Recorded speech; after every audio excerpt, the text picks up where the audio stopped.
On one of the most beautiful beaches in the world, superhuman Israeli counterterrorist Zohan is enjoying a vacation surrounded by good food and gorgeous women. Thanks to his amazing abilities, he impresses everyone by winning every challenge they throw at him without even breaking a sweat.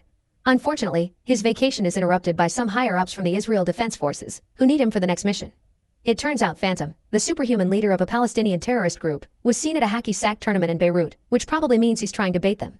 This confuses Zohan because he caught his archenemy 3 months ago, but his bosses used him for a trade and now he's free again. Zohan shouldn't be accepting this mission, but the mention of potential civilian casualties convinces him to join and make things easier.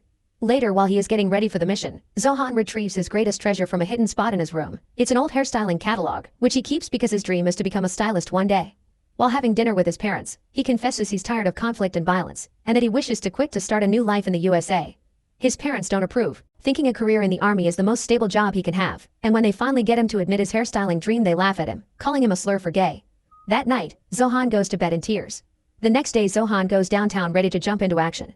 It's not hard for him to knock out every single lower soldier thanks to his powers which include stopping bullets with his nose, but Phantom is a tough cookie and makes him chase him until they reach the sea. There, they start passing around a grenade until it explodes and the only thing left behind by Zohan is his beach shorts. Phantom presents them to his people as proof that he killed the greatest Israeli counterterrorist in history, but actually this is part of Zohan's plan to fake his death and finally retire. He's just hiding underwater. After retrieving the bag he hid with a bird earlier, Zohan smuggles himself onto a plane to New York and travels inside a pet crate with dogs Scrappy and Coco, who don't come closer until he changes his haircut into something he considers more modern. By the time the plane makes it to the USA, Zohan has given new haircuts to the dogs as well and he manages to escape safely in order to make his way to Manhattan. His first destination is the famous Paul Mitchell salon, where he introduces himself with the fake name Scrappy Coco inspired by the dogs and asks for a stylist job, but he's laughed at and kicked out for his lack of experience and ridiculous attitude. While wandering around the city, Zohan notices a young Jewish man named Michael being bullied by a driver that almost run over his bicycle. Zohan immediately jumps to the rescue, beating the bully up and earning Michael's gratitude. Unfortunately, this victorious moment suddenly turns sour when Zohan sees a cab stop by the street lights and recognizes the driver. It's Salim, a Palestinian man who Zohan met many years ago during a mission. Afraid of being recognized, Zohan picks up Michael to cover his face and runs away until they make it to Michael's home.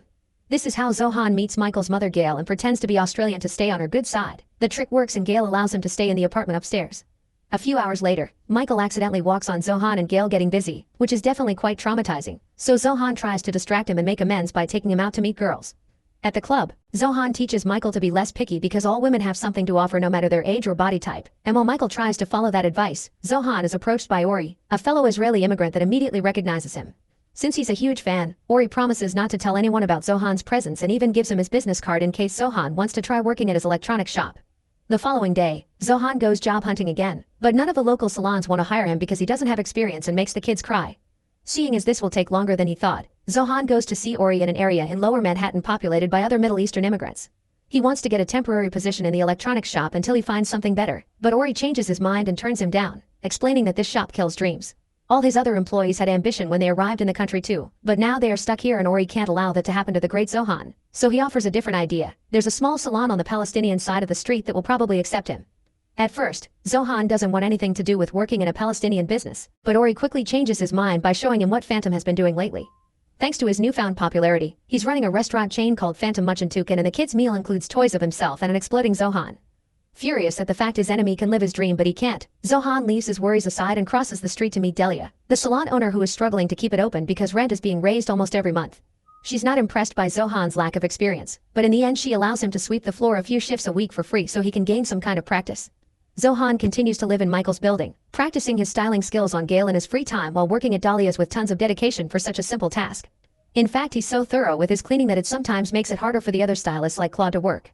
To speed up his learning and stop him from being in the way, Claude begins giving Zohan some extra classes after the shop closes. And since he's not making money out of this, Zohan also takes a part-time job as a driver to earn his living, although his maniac driving skill leaves much to be desired. One afternoon, one of Dahlia's stylists quits, prompting Zohan to volunteer to replace her. Delia doesn't think it's a good idea, but the clients don't mind, and Zohan finally gets to do what he's always dreamed of.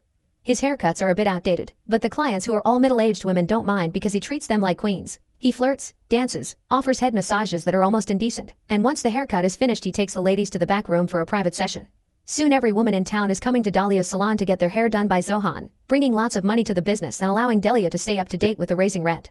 Zohan's success is so big he even gets a call from Paul Mitchell himself to try to hire him, but Zohan is loyal to Delia and Claude, who begins getting tips on how to treat the ladies as thanks for his classes.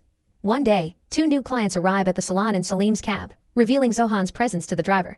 He remembers Zohan perfectly from the time he was in Palestine. Salim had thrown a shoe and spat at him, so Zohan took Salim's beloved goat as payback.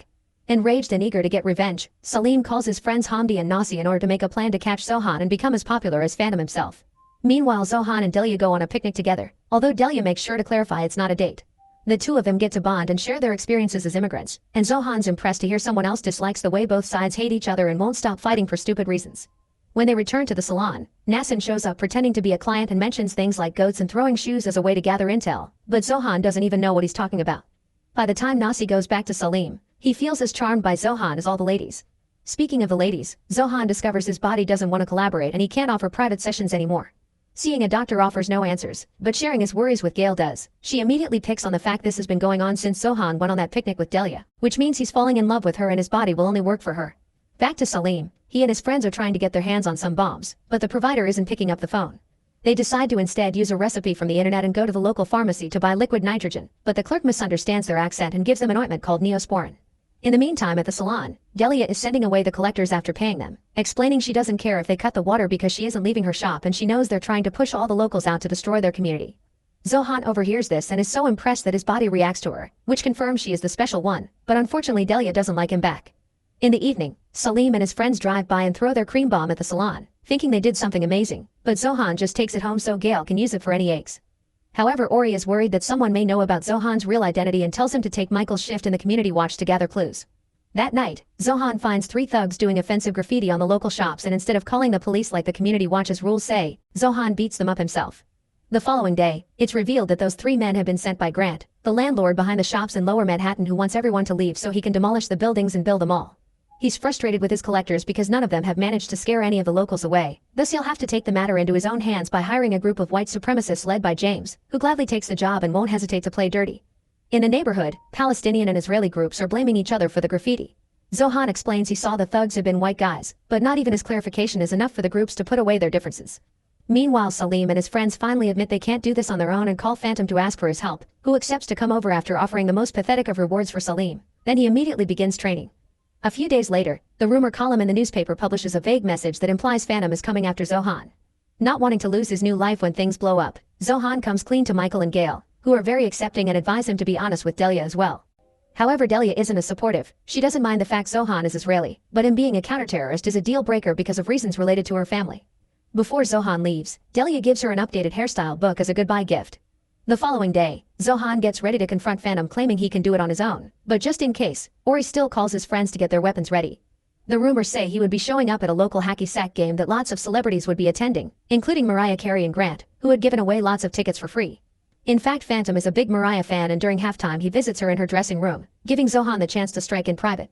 Zohan and Phantom dance around each other waiting for the other to move first, but before anything happens, their encounter is interrupted by a call from Michael, who tells Zohan about a group of thugs starting fires in various Middle Eastern shops. Protecting his people is more important than old rivalry, so Zohan leaves Phantom for now and goes back to his neighborhood, where another argument between Palestinians and Israelis has started since they blame each other for these attacks. Salim, Hamdi, Nasi, Ori and his friends join the argument too, but when Phantom also comes over he decides to play hero and tries to stop the fire by himself. Noticing this can't be a one-man job, Zohan puts their differences aside and helps Phantom put the fire out by using a hummus hose. Afterward, he explains he doesn't want to fight anymore and doesn't even react when Phantom tries to provoke him with multiple hits. He can't understand how Zohan can stay so calm, and his questioning is interrupted by Delia, who turns out to be Phantom's sister and that's why she couldn't be with Zohan. She explains that Zohan has changed into a better man that accepts that here in the USA they need to work together instead of fighting, and this is why she also changed her mind and loves him for it. Dalia's speech brings both groups together, but Salim is still angry about his goat until Zohan apologizes and swears he treated the animal like family. The reconciliation is suddenly interrupted by the thugs that are still starting fires, so Zohan uses his special army goggles to gather some intel and discovers those thugs are James and his men in disguise. It turns out Grant organized the hacky sack game on purpose to get everyone off the streets, giving James room to work and make it look like the Palestinians and Israelis had been attacking each other. Phantom wants to go after them alone, wanting to burn his frustration over the fact that unlike Zohan, he never got to escape and fulfill his own dream of selling shoes. Zohan shows his support and understanding, earning Phantom's friendship and his approval of the idea of them fighting together. With their abilities combined, it's incredibly easy for them to beat up their enemies, but there's one man left, James, who has a bomb and a cage full of puppies. There's not enough time to stop him by hand, so Zohan and Phantom scream the jihadi chants that their people haven't sung together in centuries, causing the manhole under James to blow up and take him away from the bomb. It also sends the puppies through an apartment window where they land safely on a couch. At that moment, Grant arrives to check the progress of his plan, but the police are also there and arrest him on the spot.